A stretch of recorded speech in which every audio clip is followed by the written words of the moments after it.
నమస్కారం సిటీ వార్తలకు స్వాగతం. ముందుగా హెడ్లైన్స్. త్రాగునీటి సరఫరాలో జాగ్రత్తలు తీసుకోవాలి. జలజీవన్ మిషన్ నిధులను పూర్తి స్థాయిలో వినియోగించుకోవాలి. అధికారులకు డిప్యూటీ సీఎం పవన్ కళ్యాణ్ ఆదేశం.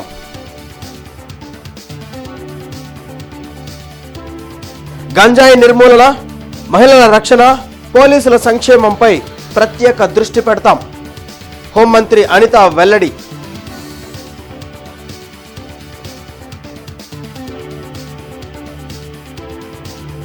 ఏపీసీఎస్ నీరబ్ కుమార్ ప్రసాద్ పదవీ కాలం 6 నెలల పొడిగింపు ఉత్తర్వులు జారీ చేసిన కేంద్రం.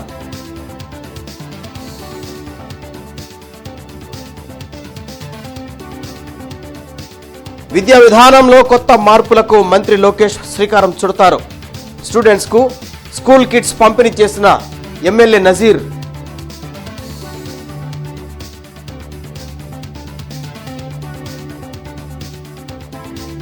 పశ్చిమ బంగాళాఖాతంలో కొనసాగుతున్న ఉపరితల ఆవర్తనం 2 రోజుల పాటు వర్షాలు కురిసే అవకాశం ఉందన్న వాతావరణ శాఖ. గంజాయి నిర్మూలన, మహిళలకు రక్షణ, పోలీసుల సంక్షేమం, పోలీస్ శాఖల నియామకాల భర్తీకి చర్యలు తీసుకుంటామని రాష్ట్ర హోంమంత్రి వంగలపూడి అనిత తెలిపారు. డీజీపీ ఇతర ఉన్నతాధికారులతో హోంమంత్రి అనిత సమీక్షించారు. గత ప్రభుత్వంలో నిబంధనలకు విరుద్ధంగా పనిచేసిన అధికారులపై చర్యలు ఉంటాయని చెప్పారు. మంచి ఆలోచనతో పనిచేస్తే విప్లవాత్మకమైన మార్పులు తీసుకురావచ్చని అన్నారు. పోలీసులంటే ప్రజల్లో ఒక నమ్మకం, గౌరవం తీసుకొస్తామని హోంమంత్రి అనిత వ్యాఖ్యానించారు. ఈరోజు గాంజా గానీ విచ్చలవిడితనం విపరీతంగా పెరిగిపోయింది. నేషనల్ క్రైమ్ రిపోర్ట్స్ నేను కూడా వీళ్ళు అడిగాను, డిపార్ట్మెంట్ వాళ్ళు అడిగాను. National crime reports last 3 years నాకు కావాలి. ఎందుకంటే నేషనల్ క్రైమ్ రిపోర్ట్ ప్రకారం ఉమెన్ మిస్సింగ్ కేసులు కానీ, అదేవిధంగా గాంజాయి కేసులు కానీ, రోడ్ యాక్సిడెంట్స్ విషయంలో కానీ, ఉమెన్ అట్రాసిటీస్ కానీ, ఇవన్నీ చూసుకుంటే మనకి టాప్ 3లోనో 4లోనో మనం ఉండే పరిస్థితి ఉండేది. సో అటువంటి సిచ్యువేషన్ నుంచి ఒక మార్పు అనేది తీసుకురావాలి కాబట్టి మనం ఏం చేయాలనే ఒక ఉద్దేశంతో ఒక యాక్షన్ ప్లాన్ తయారు చేయడానికి. అట్ ద సేమ్ టైం ఈరోజు పోలీస్ డిపార్ట్మెంట్కి కొత్త జిల్లాలు ఏర్పడిన తర్వాత ఈ రోజుకి సొంత మన భవనాలు లేవు, ఎస్పీ ఆఫీసెస్ లేవు. ఈరోజు కనీసం చెక్ పోస్టుల దగ్గర సీసీ కెమెరాలు పెట్టుకోలేని పరిస్థితిలో ఉన్నాం. నిజంగా మనసు పెట్టి పనిచేస్తే హోమ్ డిపార్ట్మెంట్లో మెరాకిల్స్ చేయొచ్చు. క్లియర్ కట్ గా పోలీస్ డిపార్ట్మెంట్ వాళ్ళు కనుక మనం అందరం కూడా కలిసి విత్ పబ్లిక్ పార్ట్నర్షిప్తో, పీపుల్ పార్ట్నర్షిప్తో కనుక మనం ముందుకెళ్ళగలిగితే డెఫినెట్ గా పోలీస్ డిపార్ట్మెంట్ లో రిఫార్మ్స్ తీసుకురావచ్చు. యాజ్ ఏ హోమ్ మినిస్టర్ నా మీద 23 కేసులు ఉన్నాయి. సో అక్రమ కేసుల విషయంలోనే మాట్లాడుతున్నానండి.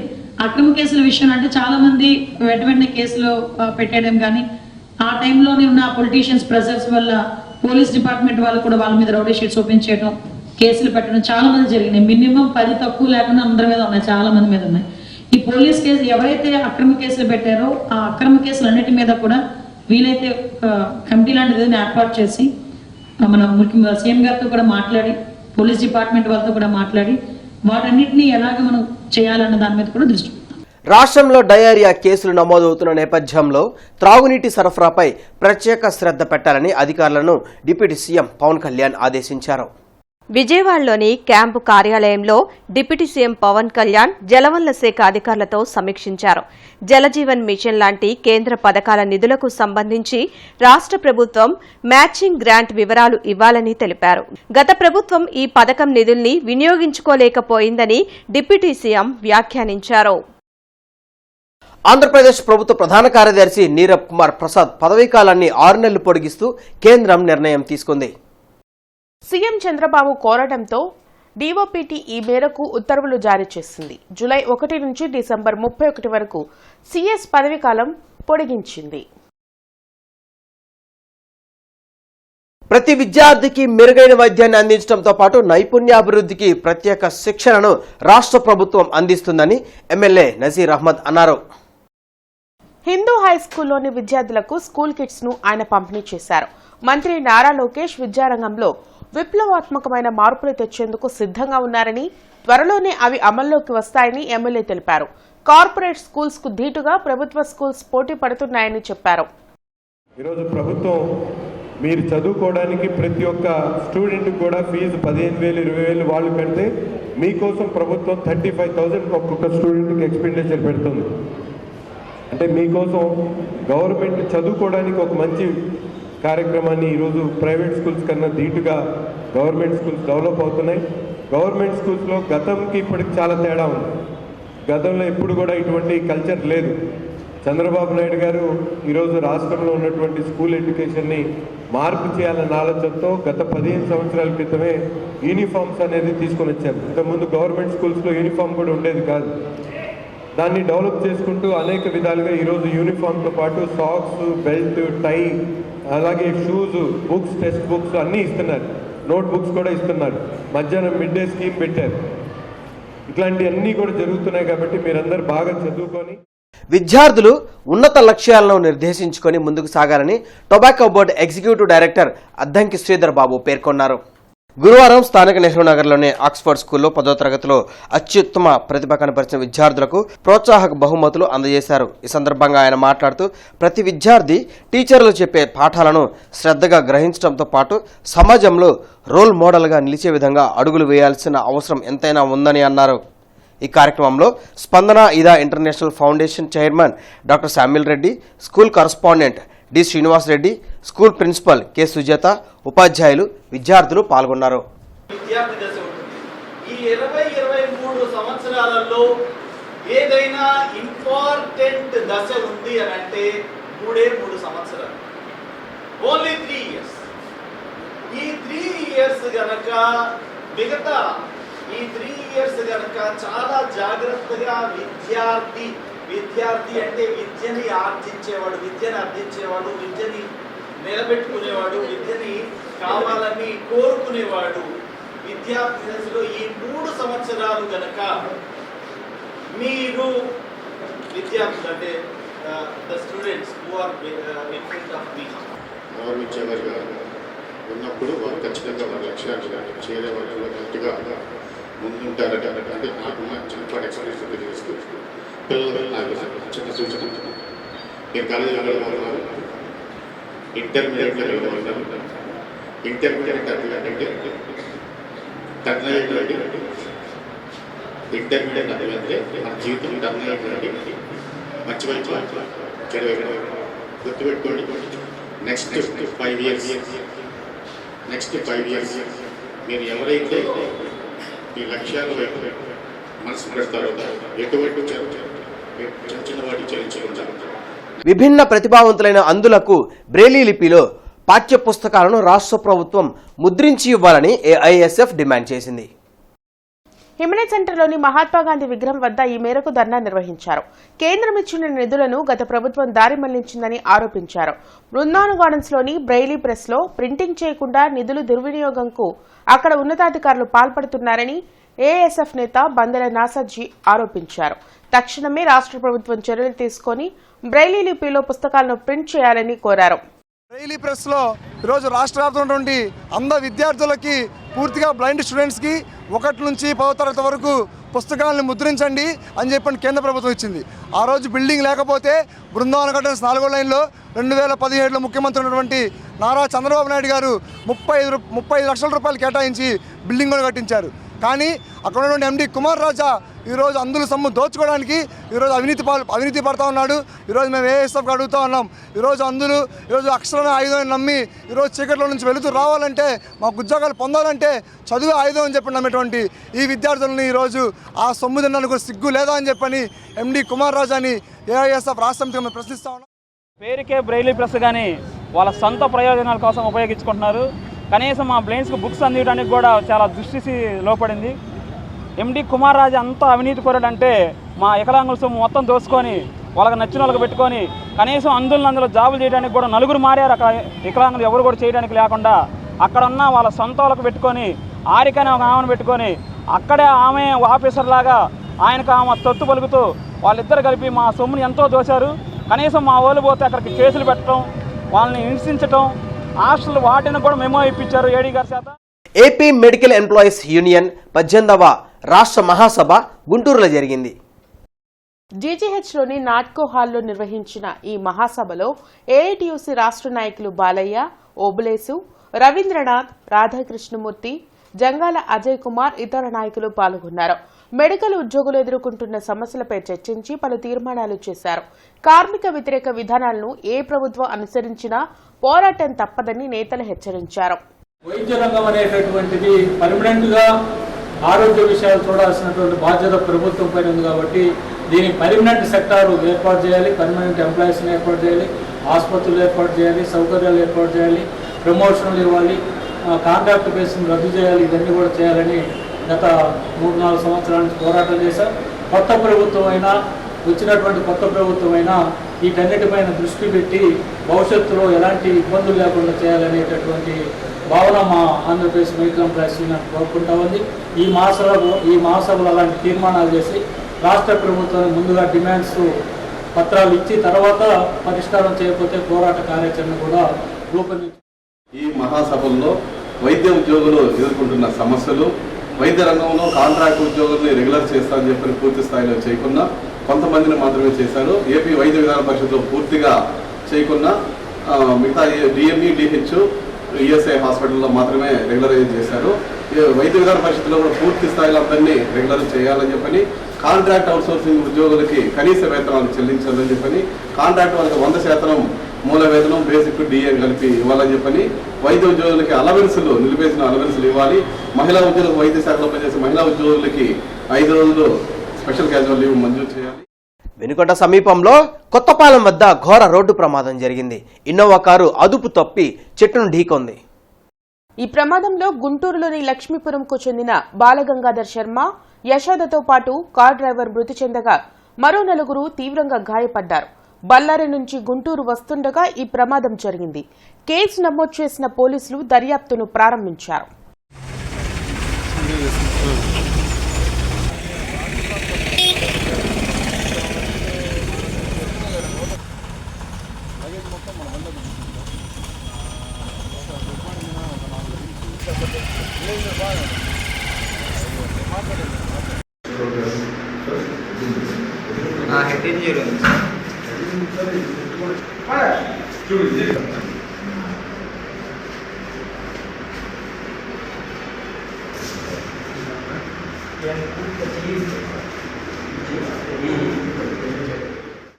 ఆంధ్ర క్రికెట్ అసోసియేషన్ ఆధ్వర్యంలో అండర్-16 మల్టీ-డే ఇంటర్ డిస్ట్రిక్ట్ క్రికెట్ పోటీలు జరుగుతున్నాయి. మంగళగిరి పేరేచర్లలోని ఏసీఏ గ్రౌండ్లో ఈ టోర్నమెంట్లు నిర్వహిస్తున్నట్లు క్రికెట్ అసోసియేషన్ జిల్లా ప్రెసిడెంట్ రమణమూర్తి తెలిపారు. రానున్న రోజుల్లో జాతీయ స్థాయిలో పోటీలను నిర్వహించేందుకు ఏసీఏ ప్రయత్నాలు చేస్తుందని చెప్పారు. కార్యక్రమంలో ఏసీఏ రాష్ట్ర సెలెక్టర్ కోటారెడ్డి, నాగార్జున తదితరులు పాల్గొన్నారు.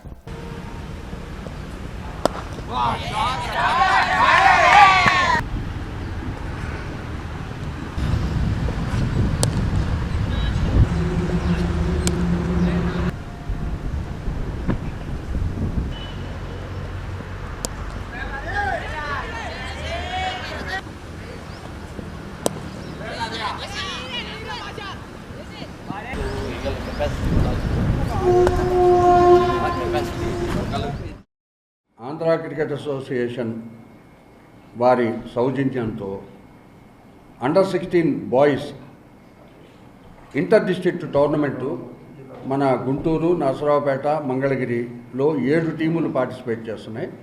అట్టానే మిగతా 6 జిల్లాలు విజయనగరంలో ఆడుతున్నాయి. మిగతా 6 టీములు ఇందులోంచి స్టేట్ టీముని సెలెక్ట్ చేయటం అనేది జరుగుతుంది. ఇదేంటంటే అంతకుముందు లేని దానికన్నా ఇప్పుడు ఎక్కువ ఛాన్సెస్, ఎక్కువ మ్యాచ్లు, పిల్లలకి ఎక్స్పోజర్ ఎక్కువ ఇవ్వటం అనే సదుద్దేశంతో ఏసీఏ వారు ఈ రకంగా టాలెంట్ సర్చ్ వారు కానీ లేకపోతే సిఏసి వాళ్ళు కానీ సెలెక్టర్లు కానీ ఒక నిర్ణయం తీసుకొని ఎక్కువ అవకాశాలు పిల్లలకి ఇస్తే ఒక మ్యాచ్లో ఫెయిల్ అయినా రెండో మ్యాచ్లో వాళ్ళ యొక్క సత్తాన్ని చాటుకోవటానికి అవకాశం ఇవ్వటం కోసం ఈ రకమైన ఏర్పాటు చేసి పశ్చిమ బంగాళాఖాతంలో ఉపరితల ఆవర్తనం కొనసాగుతోంది. దీంతో కోస్తాంధ్ర, రాయలసీమ ప్రాంతాల్లో ఓ మోస్తరు నుంచి భారీ వర్షాలు 2 రోజుల పాటు కురిసే అవకాశం ఉందని వాతావరణ శాఖ తెలిపింది. సముద్రంలోకి మత్స్యకారులు ఎవరు వెళ్లవద్దని సూచించింది. గతంలో టీడీపీ ప్రభుత్వం తీసుకొచ్చిన జీవో ప్రకారమే తాము కూడా వైఎస్ఆర్ కాంగ్రెస్ పార్టీ ఆఫీసులను రాష్ట్రంలోని వివిధ జిల్లాల్లో కడుతున్నామని మాజీ మంత్రి అంబటి రాంబాబు స్పష్టం చేశారు. తాడేపల్లిలోని వైసీపీ కేంద్ర కార్యాలయంలో ఎమ్మెల్సీ అప్పిరెడ్డి, మాజీ ఎమ్మెల్యేలు కాసు మహేష్, శ్రీనివాస్ రెడ్డిలతో కలిసి మాజీ మంత్రి అంబటి రాంబాబు మాట్లాడారు. ఆఫీసుల నిర్మాణం అక్రమం అయితే నోటీసులు ఇవ్వాలన్న అంబటి, టీడీపీ నేతలు వెళ్లి మా ఆఫీసులు కూల్చుతామని మాట్లాడటం ఏంటని ప్రశ్నించారు. మేము ఆఫీసులు కట్టుకోవాలని నిర్ణయించుకున్నాం. అన్ని చోట్ల చట్టబద్ధంగా, ధర్మంగా, న్యాయంగా స్థలాలను కేటాయించుకున్నాం. మేము వచ్చిన తర్వాతే జగన్మోహన్ రెడ్డి గారు కేటాయించలేదే. నిర్మాణం జరుగుతుంటే ఏం చేయాలండి? మొగలు అక్రమంగా కట్టామని మీకు ఏదైనా అభిమానాలు ఉన్నాయనుకోండి, ఎవరు వెళ్ళాలి? ఆ ప్రాంగణాలకి ఆఫీసులు వెళ్ళాలి, అంటించాలి, ఇదిగో నోటీస్ ఇవ్వాలి, లేదా మాకున్న బాధ్యులతో ఆఫీసర్లు మాట్లాడాలి. తెలుగుదేశం మంత్రులకేం పని? తెలుగుదేశం ఎమ్మెల్యేలకేం పని? మా ప్రాంగణంలో ప్రెస్ మీట్లు పెట్టి మేము కూలుస్తామని సవాళ్లు చేస్తున్నారే, ఏమిటి అరాచకమని అడుగుతా ఉన్నా. బొజ్జ తారకం 83వ జయంతి కార్యక్రమం అరండల్పేటలో జరిగింది. పలు సంఘాల నేతలు తారకం చిత్రపటానికి పూలమాలలు వేసి నివాళులర్పించారు. డాక్టర్ బిఆర్ అంబేద్కర్ స్ఫూర్తితో బొజ్జ తారకం అనేక సంఘాలను ఏర్పాటు చేసి కార్మికుల సమస్యల పరిష్కారానికి చొరవ చూపారని భీమ్ భారత్ వ్యవస్థాపక అధ్యక్షులు పాగళ్ల ప్రకాష్ తెలిపారు. బొజ్జ తారకం జయంతి వేడుకలు అరండల్పేట కార్యాలయంలో నిర్వహించారు. పలు సంఘాల నేతలు సాంబశివరావు, తాడికొండ నరసింహారావు, డేవిడ్ విలియమ్స్, కమల కుమారి తదితరులు డాక్టర్ బిఆర్ అంబేద్కర్ బొజ్జ తారకం చిత్రపటానికి పూలమాల వేసి నివాళులర్పించారు. బాబాసాహెబ్ అంబేద్కర్ గారి ఆలోచనల్ని దాదాపుగా ఆయన మొట్టమొదటగా సంఘాలు ఏర్పాటు చేసి ఆ సంఘాల ద్వారాగా ఎవరైతే ఈ అణగారిన ప్రజలు ఉన్నారో ఈ ప్రజలను చైతన్యపరిచేదానికి నిరంతరం శ్రమించి మరి ఆ రోజుల్లో 1985లో కారం చెడు సంఘటన జరిగినప్పుడు ఆయన హైకోర్టులో ప్లేడర్గా ఉంటూ అప్పుడు దళిత మహాసభ అనే దాన్ని ఏర్పాటు చేసుకొని ఆ దళిత మహాసభ ద్వారాగా కత్తి పద్మారావు గారు, బొజ్జ తారకం గారు, ఇంకా వామపక్ష పార్టీలో ఉన్నటువంటి సత్యమూర్తి గారు, అదేవిధంగా గద్దర్ గారు, వీళ్ళందరి నాయకత్వంలో ఈ పేద ప్రజలకి ఏం కావాలో ఆ హక్కుల్ని రాజ్యాంగం మనకు ఏదైతే కల్పించిందో ఆ హక్కుల్ని కొనసాగింపులో భాగంగా ఆయన న్యాయవాది వృత్తిని పణంగా పెట్టి మరి అనేకమైన కార్యక్రమాలను రూపొందించినటువంటి మహాశక్తి. డయేరియా బాధితులకు వైద్య సేవలు సత్వరమే అందుతుండటం వల్ల వారంతా కోలుకుంటున్నారని జిల్లా పరిషత్ చైర్పర్సన్ క్రిస్టినా తెలిపారు. ఆసుపత్రిలో డయేరియా బాధితులను సూపరింటెండెంట్ డాక్టర్ కిరణ్ కుమార్ తో కలిసి కృష్ణ పరామర్శించారు. ఈ సందర్భంగా ఆమె మాట్లాడుతూ బాధితులను ఒక్కొక్కరితో మాట్లాడి వైద్య సేవల గురించి అడిగి తెలుసుకున్నానని అన్నారు. ఆసుపత్రిలో వైద్యులు వైద్యం అందిస్తుండడం వల్ల వారి ఆరోగ్యం కుదుటపడిందన్నారన్నారు. ఎవరికి ఎలాంటి ఇబ్బందులు లేకుండా చూడాల్సిందిగా సూపరింటెండెంట్ను ఆదేశించినట్లు కృష్ణ చెప్పారు. ఎవరైతే డయేరియాతో బాధపడుతున్నారో ఆ పేషెంట్ని చూడటానికి రావడం జరిగింది. మేము ఈరోజు ఆ పేషెంట్ చూసినప్పుడు అందరూ చాలా సీరియస్గా వచ్చినటువంటి పేషెంట్స్ ఇప్పుడు చాలా బాగున్నారు. బికాజ్ ఆఫ్ ఎందుకు మంచి ట్రీట్మెంట్ సూపరింటెండెంట్ గారి ద్వారా అలాగే డాక్టర్స్ ద్వారా మన గవర్నమెంట్ హాస్పిటల్లో మంచి ట్రీట్మెంట్ జరుగుతూ ఉంది. ప్రతి ఒక్కళ్ళకి కూడా మంచి మెడిసిన్, వాళ్ళకి కావాల్సినటువంటి మరి ఆహారం కానివ్వండి, ప్రతి ఒక్కటి కూడా చక్కగా ఎప్పటికప్పుడు డాక్టర్ గారు, ముఖ్యంగా సూపరింటెండెంట్ గారు మరి వారు స్వయంగా వచ్చి పేషెంట్లని. టీడీపీ నాయకులు వడ్రానం హరిబాబు నాయుడు జన్మదిన వేడుకలు గుంటూరులో జరిగాయి.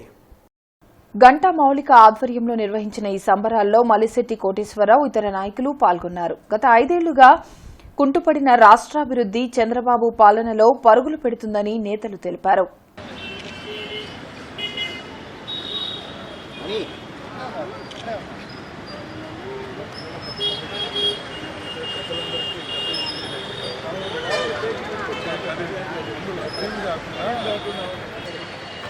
అలాగే నా సపోర్ట్ ఎప్పుడు ఉంటుంది తనకి. దగ్గరికి వెళ్ళండి,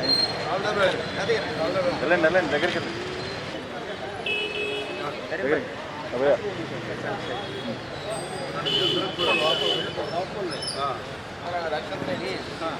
పెద్దలు గంటా పెద్దబ్బాయి గారి కుమార్తె గంటా మౌలిక ఆధ్వర్యంలో, అలాగే మిగిలిన పెద్దలు మలిశెట్టి సుబ్బారావు గారు అవ్వచ్చు, మిగిలిన పెద్దల పేరు పేరున అందరికీ చెబుతా ఉన్నాను. వీరందరి ఆధ్వర్యంలో నా యొక్క పుట్టినరోజు వేడుకలు నిర్వహించారు. చాలా సంతోషం.